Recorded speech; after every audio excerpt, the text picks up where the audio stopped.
やはり俺はこちらの方が性に合っている。ウィンドブラスト！来いマリュウ。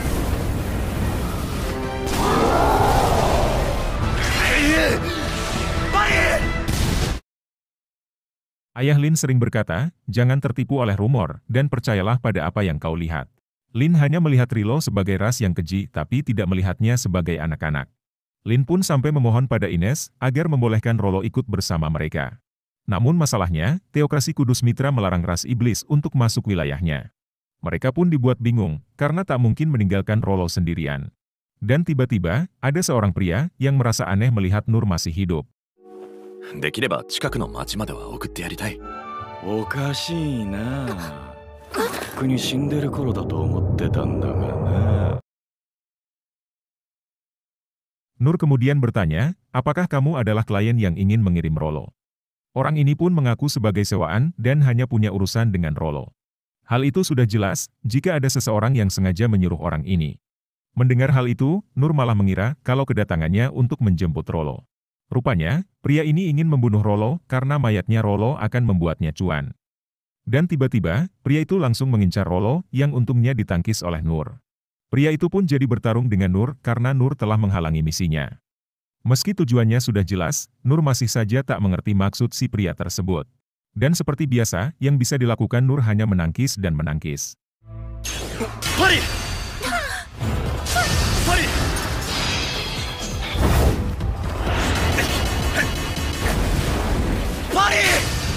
Saking cepatnya gerakan mereka, Lin sampai tak bisa melihat apa yang terjadi.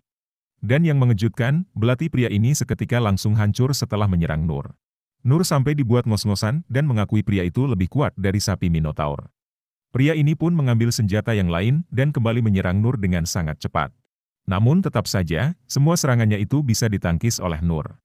Pertarungan mereka berlangsung kurang greget karena cuman pari-pari doang. Serangan itu pun membuat Nur terpojok dan hanya bertahan menggunakan insting.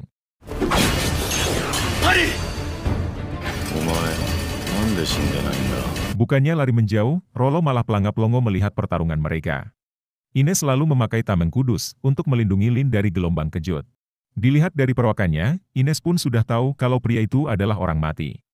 Pria itu bernama Zadu, mantan petualang peringkat es dengan julukan si orang mati. Sin lalu mundur ke belakang, di mana ada kasus tak terpecahkan yang targetnya adalah Zadu. Dia menjadi petualang peringkat es di usia muda dan menjadi target pembasmian. Bagi para instruktur, membasmi Zadu sekarang itu tak ada untungnya. Bahkan, Gilbert yang dikenal kuat pun tak akan sanggup berhadapan dengan Zadu. Dan secara publik, Zadu dianggap sudah mati, sehingga dikenal Zadu si orang mati.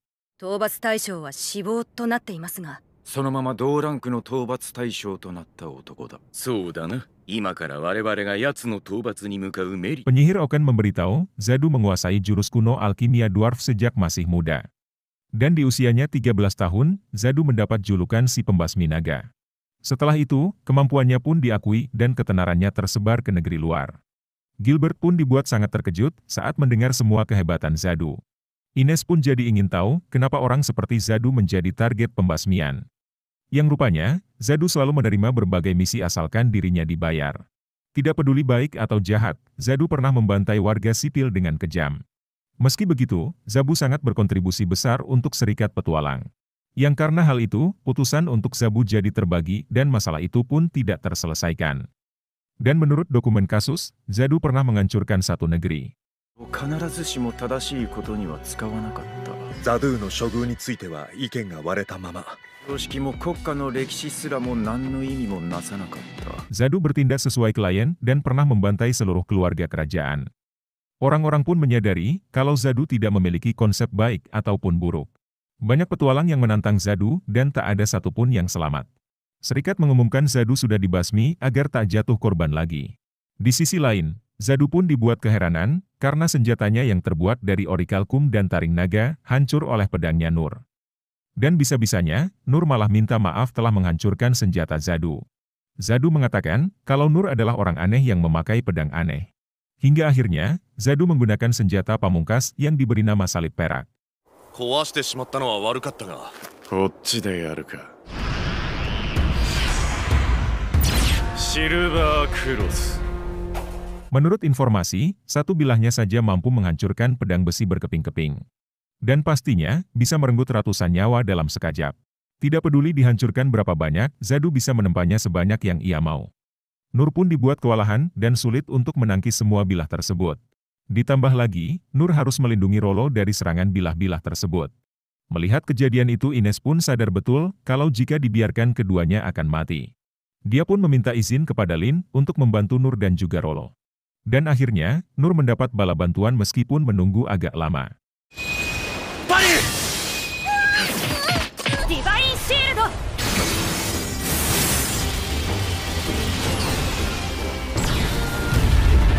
Misi utama Ines adalah melindungi Lin, tapi tak bisa membiarkan Nur mati. Dan sialnya, semua serangan bisa dihindari oleh Zadu dengan sangat lincah. Namun dengan tameng itu, mereka bisa terlindung dari serangan Zadu. Ines pun menyerahkan sisanya pada Nur, sedangkan ia sendiri akan fokus bertahan. Dan tiba-tiba, Nur terpikir sebuah cara untuk menghancurkan bilah-bilah tersebut. Nur akan menggunakan taring monster sebagai senjatanya untuk menyerang. Nur lalu melempar taring tersebut dan berhasil menghancurkan sebagian bilah. Cara itu pun terbilang cukup efektif, karena bisa menyerang dengan lebih aman. Dan luar biasanya, Nur bisa menangkis serangan Zadu yang menyerang tiba-tiba.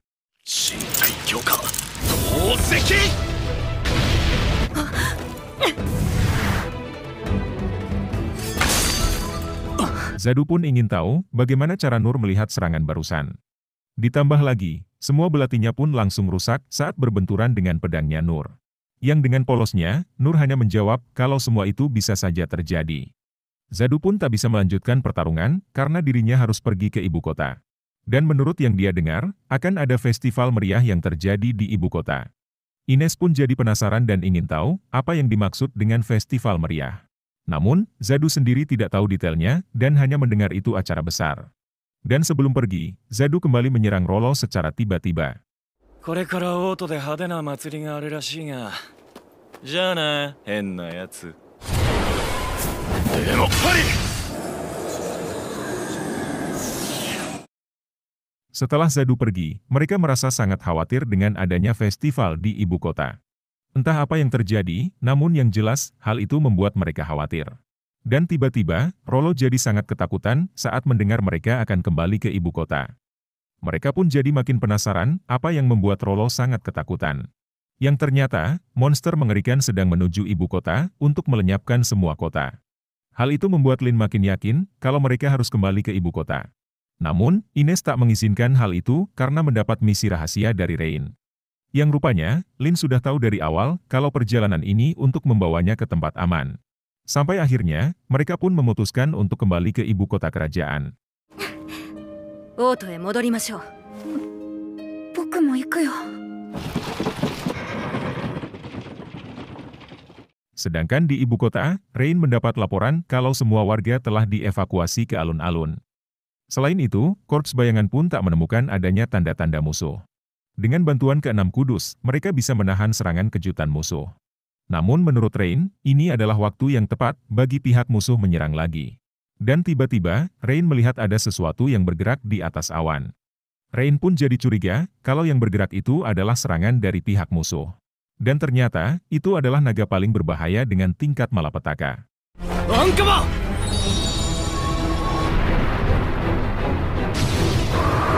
Yakusai no Maryu. Dulu, Nur diceritakan oleh ayahnya tentang naga jahat yang menyerang manusia. Lalu ada seorang petualang yang memenggal kepala si naga untuk membasminya. Sisik, cakar, taring, dan tulangnya bisa dipakai untuk senjata dan obat berkualitas tinggi. Namun di antara para naga, ada naga yang sangat kuat yang sudah hidup ribuan tahun. Dahulu kala, naga itu pernah mengamuk di benua ini dan hampir memusnahkannya. Hal itu tak membuat Nur takut dan justru ingin jadi pahlawan pembunuh naga. Naga itu adalah naga malapetaka yang keberadaannya bisa dirasakan oleh Nur. 何かあるような気がするんだが。Yakusai no Maryu? Saking besarnya, ukuran naga itu hampir menutupi seluruh bagian ibu kota. Semua warga pun bisa melihat dengan jelas betapa besarnya ukuran naga tersebut. Menurut catatan, naga itu harusnya masih hibernasi dan butuh 150 tahun lagi untuk bangun. Itu artinya, Kekaisaran Darida sengaja membangunkannya untuk menyerang kerajaan Klais. Semua warga pun langsung dievakuasi agar secepatnya meninggalkan ibu kota. Dengan hanya mendarat saja, naga itu bisa membuat kerusakan cukup parah. Hal itu membuat para warga sangat panik dan saling berdempetan untuk keluar.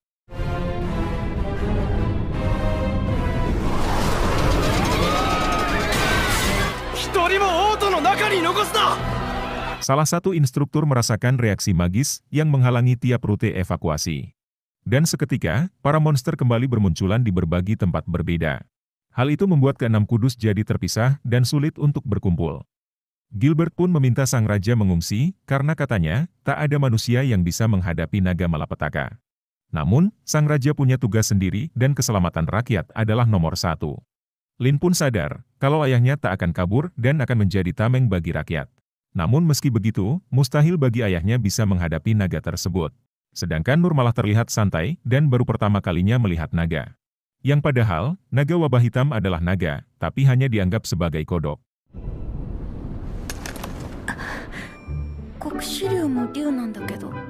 Lin mengatakan, kalau mereka tak akan sempat bisa sampai ke ibu kota.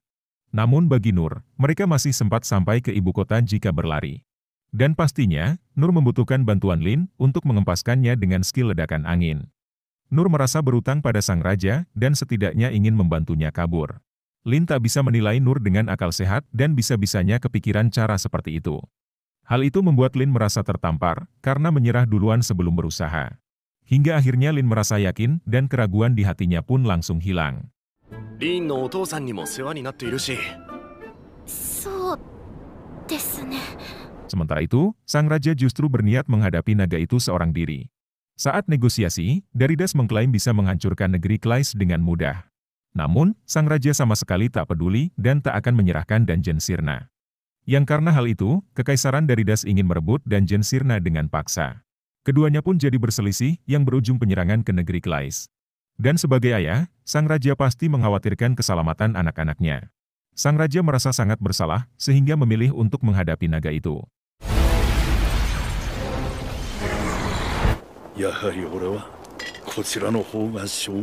Di tempat lain, Nur diminta untuk berdiri di ujung silinder tameng kudus. Yang dimana, Lin akan menggunakan kekuatan maksimal untuk menggempaskan Nur. Hal itu membuat Nur jadi bingung, karena cara ini berbeda dengan sebelumnya. Yang ketika Lin menggunakan skillnya, Nur langsung hilang dari tempat tersebut.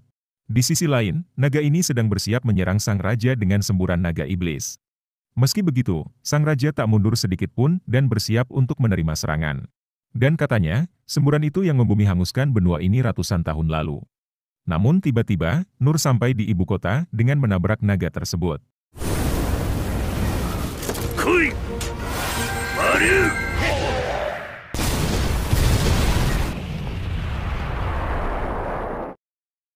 Naga ini pun ngomong sendiri, kalau yang kuat yang akan menguasai yang lemah.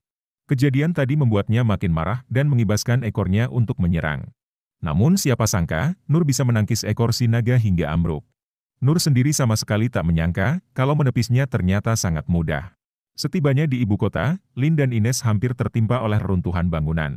Dari kejauhan lalu muncul 3 Goblin Emperor yang berjalan ke arah mereka. Dan untungnya, mereka selamat dari reruntuhan berkat tameng kudus milik Ines. Namun kali ini, mereka harus menghadapi Goblin Emperor yang cukup kuat. Dan berkat kemampuan Rollo, mereka bisa mengalahkan para Goblin dengan mudah.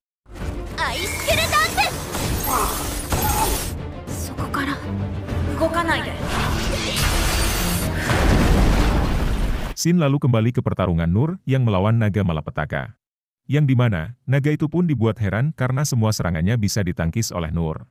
Bahkan, cakar dan sisiknya yang sangat keras pun bisa terluka oleh tangkisan Nur. Nur sama sekali tak menyangka kalau pedang hitamnya itu kuat menahan apapun. Naga itu pun lalu terbang dan bersiap menyerang Nur dengan semburan naga iblis. Sang raja sendiri tak bisa membantu Nur dan hanya menonton pertarungan. Begitupun dengan Lin dan Ines yang hanya bisa melihat pertarungan tersebut. Namun di luar nalar, Nur bisa menangkis semburan itu dengan sangat mudah.